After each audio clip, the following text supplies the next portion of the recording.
remarks. We'll take a few questions before concluding the event. And please let me introduce you to John O'Hara, President of Magna's Body and Chassis Product Group. And with that, I'm going to turn it over to John. Thank you, John. Thank you, Misty. Hello, everyone, and good morning. Questions before concluding the really event. excited to be here with everyone today. It's certainly a privilege to have the Premier Ford here, along with Minister Fedeli. Thank you, John. And Invest Ontario, some of our business partners, thank you, Misty, and our employees are with us as well. Hello, everyone, and good morning. As many of you know, really excited Magna's story started here with everyone in Ontario. It's certainly a privilege. Last year, to have the Premier Ford, we announced our 65th anniversary. And as we say, Magna's a 65-year startup, and we're so excited. Employees are with us as well. Today we have 49 manufacturing facilities and more than 20,000 employees in Ontario. We announced our 65th. Our continued success and growth, and as we say, has always been Magna's fundamental strength of our culture, and we're so excited. Entrepreneurial spirit, our manufacturing expertise, and at the core, our people, and more than who share a desire to be the best at everything we do. Our continued success and growth, being here today to announce one of the largest growth stories we've had in this region in some time. It's an important step in our journey, and it's aligned with our future strategy. It's a great honor for me to announce that everything we do. That we're starting up a 490,000 square foot facility, one of the largest house battery trays for Ford in this region in some time, as well as other OEMs in the future. And it's aligned with in addition to Brampton, we're also growing in some of our existing facilities across 400 cities in Ontario. Our leaders are here today. Some of them over here today that are making also an investment in other parts of Ontario. In addition to Brampton, we're also with a laser focus in delivering high quality systems and game-changing technologies for our customers and ultimately their customers is something to be proud of. Our leaders are here today. I want to conclude by thanking the Ontario government for your ongoing support to Magna. Thank you, Doug. In addition to Brampton, I want to thank our employees, who I believe are some of the best in the business. And now I'd like to turn it over to Minister Fedeli to come to the podium and say a few words. Vic, it's something to be proud of. I want to conclude by thanking the Ontario government. Hi, everybody, and thank you very kindly, John. Hi, this is just really excited to be here at Magna today to celebrate a true Ontario success story alongside Premier Ford, MPPs Gallagher, Murphy, McGregor, and Sandu. And joining us are the teams from Invest Ontario, who are our financial partner on this investment deal, and Toronto Global, who played a key role as the very first point of contact about a year ago in landing Magna here in Brampton. So, John, thank you and your incredible team at Magna for another investment in Ontario. This is fantastic news for our auto sector and for our workers, for our families all across the province. As you heard John say, Magna started right here in Toronto more than 65 years ago as a tool and die manufacturer. Over the years, they've grown significantly and are now one of the world's largest automotive suppliers. They have 168,000 employees around the world in 29 different countries. The company represents the hard work, the determination, and the innovation that Ontario is known for. And we're proud to say that Magna is a key part of Ontario's end-to-end electric vehicle supply chain. Businesses like Magna need the right conditions to grow, and that's why our government continues to create a competitive business environment and attract new investments like the one you're going to hear about today. Through our Driving Prosperity Plan, that's a 10-year plan to transform Ontario's automotive supply chain, we're ensuring that the cars of the future and their parts are built right here in Ontario by Ontario workers. We're proud to share that companies like Magna continue to invest in Ontario because we have everything here that they need to succeed. So again, congratulations, thank you to the team at Magna for making us feel so welcome here. And now it's a great pleasure to turn the podium over to Premier Ford to tell you about this exciting investment.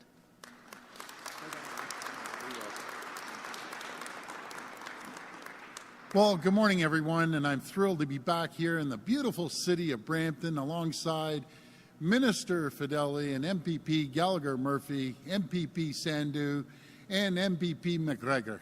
I love saying that, but anyways. And welcome to Councillor Torr, representing the great city of Brampton.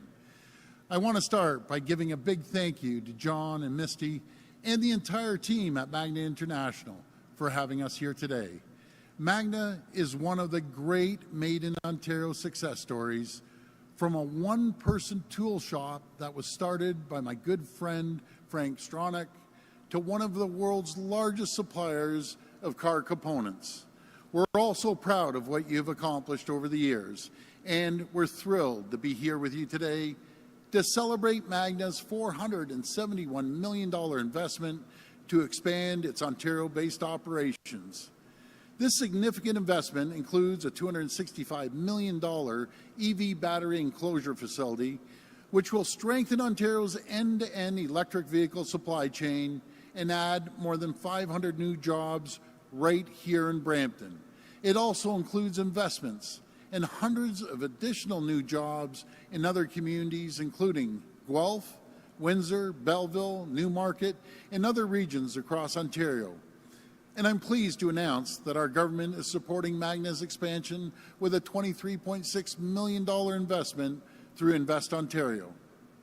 While the world faces economic uncertainty, we have a plan that will see Ontario continue to be a North American leader in auto manufacturing. We're creating the conditions and the environment to attract new investments. We're reducing red tape, keeping taxes low, building a skilled workforce, and making sure Ontario's power supply remains clean, reliable, and cost competitive. We're building a battery supply chain ecosystem, connecting resources, industries, and workers in Northern Ontario to manufacturers in the South. We're investing in mineral production, battery production, clean steel production, and final assembly, so that the cars of the future and the batteries that power them will be built right here in Ontario by Ontario workers. And my friends, our plan is working. In the past 2 years alone, our province has attracted over $16 billion in new investments for new vehicle and battery production, creating tens of thousands of jobs across Ontario. This includes Honda's $1.4 billion investment to retool its Alliston assembly plant, and Stellantis and LG's historic $5 billion investment to build Canada's first ever electric vehicle battery plant. And I was thrilled to be on hand at General Motors last December in Ingersoll as the first full-scale electric vehicle plant opened and trucks came off the production line. And we're not done yet. We have the expertise, we have the best workers anywhere on this planet. We have the critical minerals needed to power the electric vehicle revolution, and we have the competitive business environment needed to attract game-changing global investment to the province. With great partners, with great companies like Magna, we're revitalizing our auto sector and making Ontario an auto manufacturing powerhouse. Thank you again to Magna International for your investment and for your tremendous confidence in the growing strength and resilience of our province's auto sector. Thank you all, and may God bless the people of Ontario. Thank you.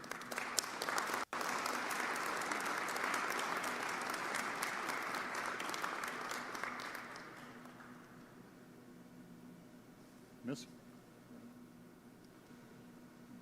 Well, that concludes our remarks for today. I think we're going to open it up for questions, and so I'll step back and direct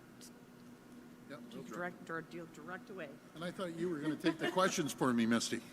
Okay, let's try to stick on Magna, but let's see how this one goes. We'll now go to the floor for questions. Just a reminder, it's one question and one follow-up. If reporters could please identify yourselves by name and outlet, and we'll try to get to as many of you as possible. Thanks.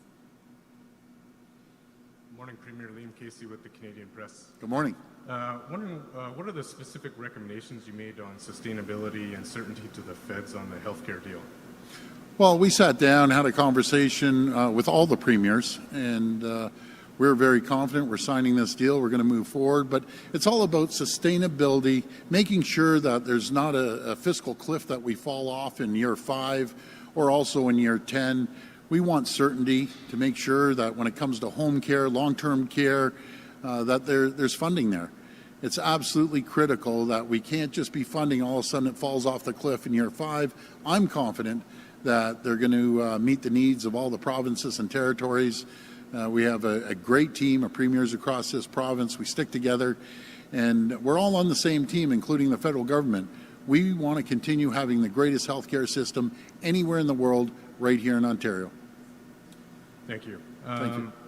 Who sent out the donation request to developers and other stakeholders for your daughter's Stag and Doe? Well, again, we're going to go back to this again. Well, first of all, I know the rules. I've been in politics for years, and I was 100% cleared with the Integrity Commissioner. But my daughter has a personal life. I don't get involved in that. You know, we've known tens of thousands of people over the years, and I don't sit there with a checklist as they're coming through the door. But I can tell you, this is the first time in Canadian history you go after any premier's family, which there used to be an unwritten rule, you don't do that.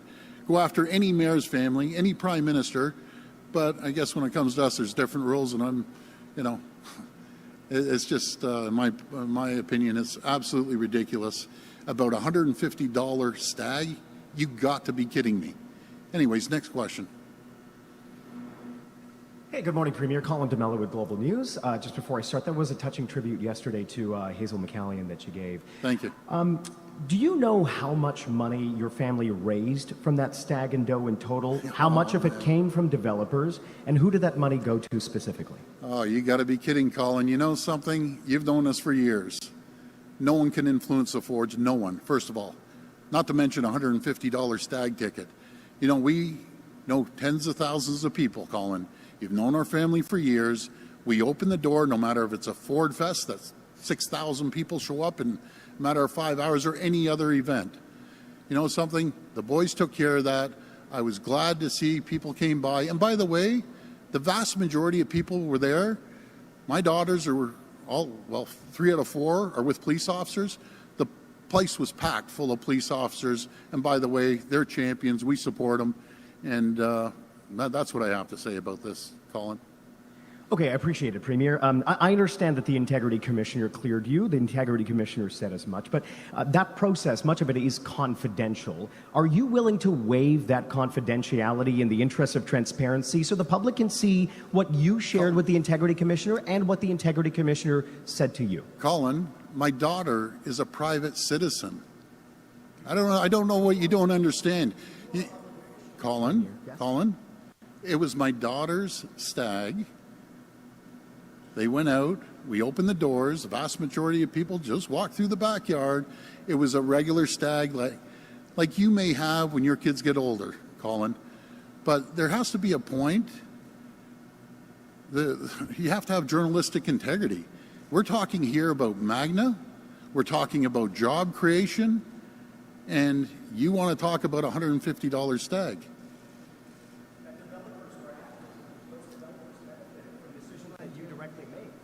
Well, again, Colin, thank you for the question. Next question.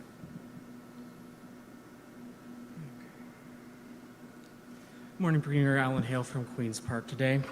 This morning, Mississauga City Council is debating a motion to declare that Mississauga should remain independent, not be amalgamated with Brampton and other communities into a larger city of Peel.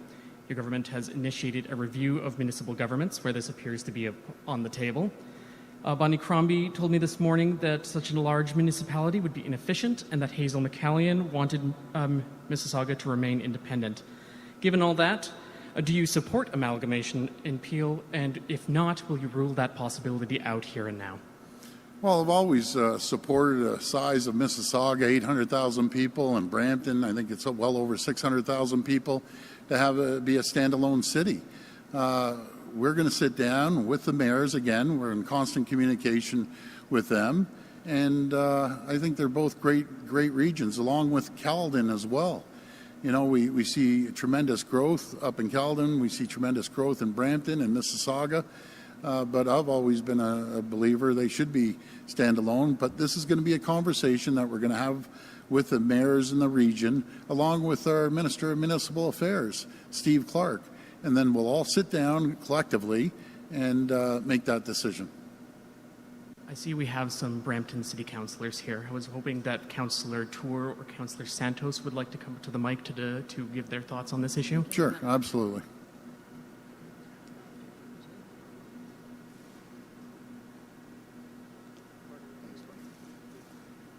Hi, good morning.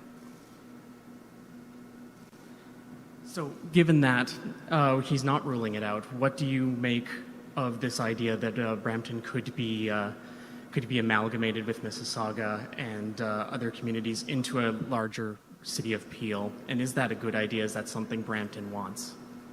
So Brampton doesn't have an official position on this, but we do look forward to working with the Ford government, with the Premier, and with Minister Steve Clark to see the review that they will be undertaking this year. But of course, at every single step of the way, we will be advocating for a fair share for Brampton, whether we stay in the current structure or we amalgamate as a bigger city. We do need to make sure that residents of Brampton are treated fairly when it comes to services, when it comes to changes that it would translate into the residential property taxes. Every single step of the way, we hope that we can work with a facilitator that the Premier would be appointing. Thank you. Thanks, Councillor. Thanks, Councillor.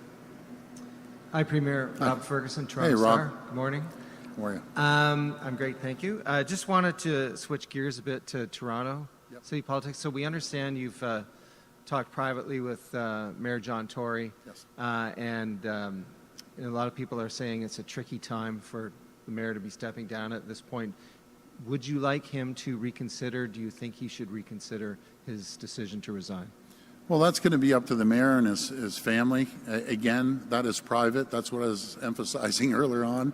There's your private family, and then there's business. And I can tell you, Mayor Tory has been a phenomenal partner. He's been a really good mayor for the city of Toronto.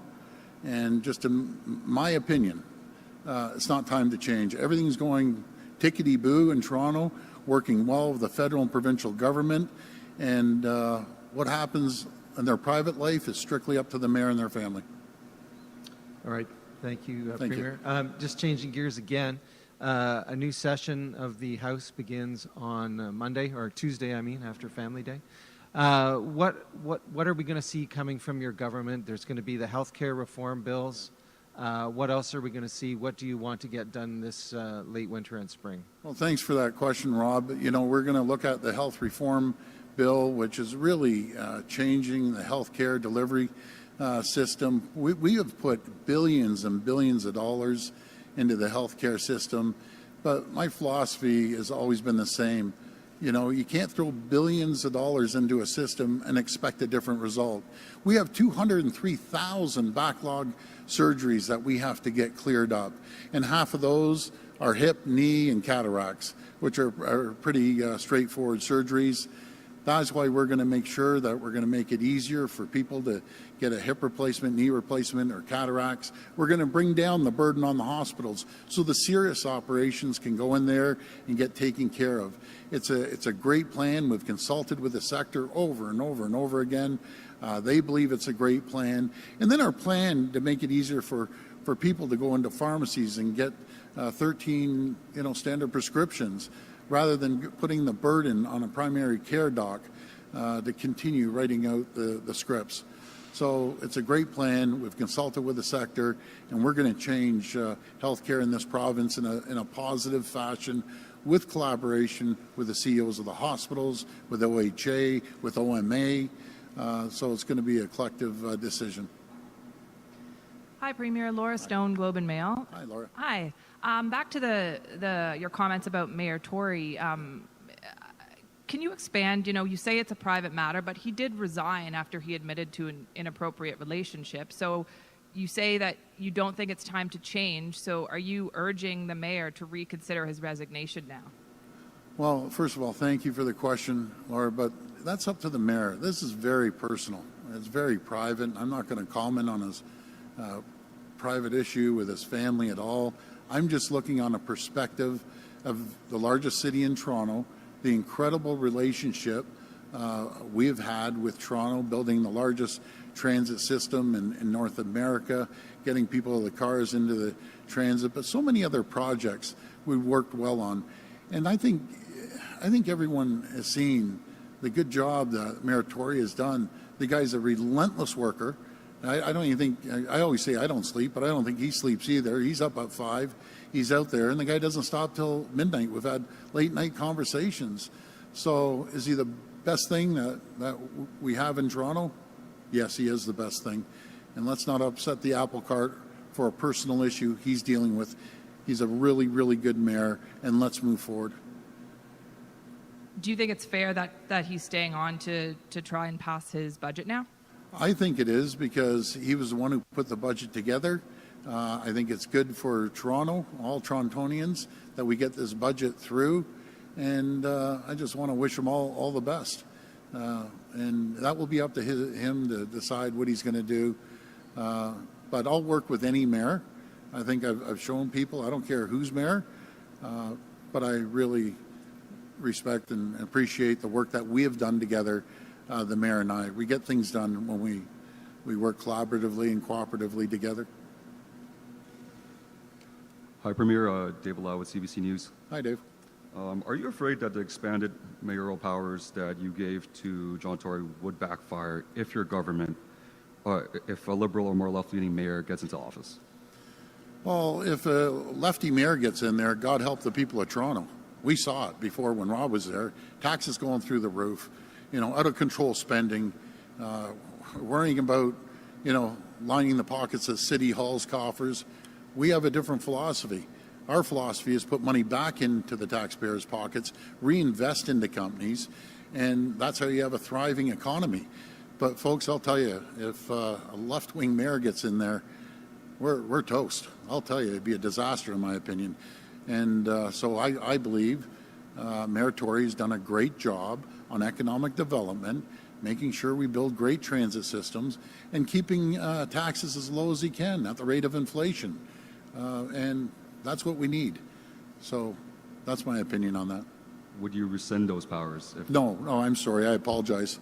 No, I would not rescind them. The people will hold the politicians accountable, no matter if it's a federal government, be it myself or the mayor of any city out of the 444 municipalities. That's what I love about democracy. If you don't like him or her, the leader at the time, guess what? In 4 years, you get to replace them. And that's a fantastic system. So, no, I wouldn't rescind them. Matter of fact, I want to expand them. This will be the last question. Good morning, Premier. Manan Gupta from Road Today. Hi. Starting tomorrow at the auto show, we are going to see a big galaxy of electric vehicles, especially starting with Project Arrow. So I want to, first of all, congratulate Team Ontario for bringing Canada's first zero-emission vehicle to fruition. Going on that direction, I was wondering if you or the Honourable Minister could throw some light on the possible plans to train the existing and the future workforce to enhance the electric vehicle ecosystem in Ontario, because we need to prepare our workforce to really build up the electric vehicle mega hub. Thank you. Excellent question. Before I hand it over to Vic here, we've created the environment and the conditions for companies to come here that, those conditions weren't here. Companies were leaving. Over 300,000 people lost their jobs under the previous government. As we stand today, there's over 500,000 people employed more than there were in the previous government. There's 380,000 jobs available because we created that environment. We're in a competitive market worldwide right now, and if we don't attract companies, guess what? They're going down the south, they're going to Mexico, they're going over to Europe or Asia. But we've created the conditions to be a powerhouse in North America. We've cut $7 billion of burden off the backs of companies. We've seen $16 billion of investment, and that's just going to continue to grow, creating 10,000 jobs right here in Ontario. Because do you know what the key is here? We have the best workforce. We have the most talented workforce anywhere in the world, not to mention colleges and universities. They're second to none. I know Vic and I, when we're out there selling Ontario, our biggest selling feature is the quality of life and the quality of people that we have here in Ontario. I'll put our team, Ontario, up against any jurisdiction in the world.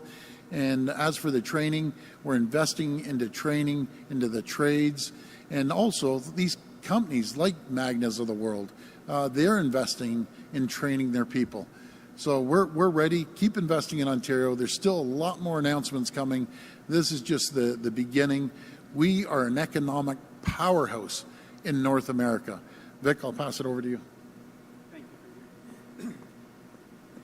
Thank you for the question. You know, John and I were talking earlier with the Premier, and John was saying, when you do an expansion like this, 6 different plants from Windsor to Belleville and Penetanguishene and places in between, there's a lot of what they call execution risk. But that is mitigated here in Ontario, as John would say, because of the people that we have. You know, we graduate 65,000 STEM grads every year, science, technology, engineering, and math. We have 24 colleges and universities that have specific auto programs. So we've done everything for these companies to mitigate the risk.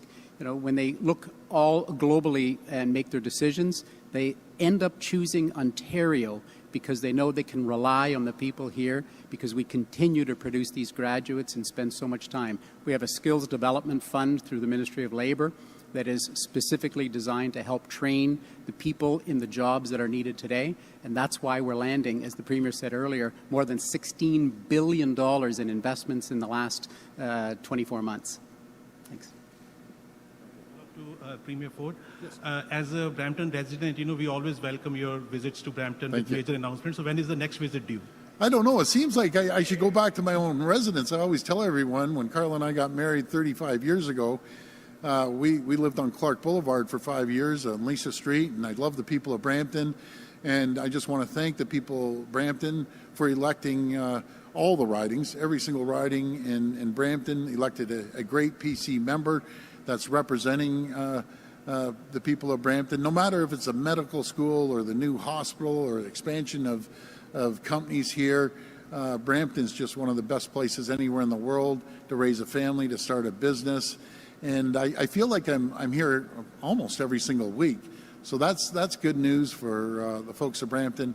And I just want to thank Magna once again for having the confidence in our government, having the confidence of the people of Brampton to invest right here and other jurisdictions across Ontario. We're very, very, very fortunate. Thank you so much, everyone.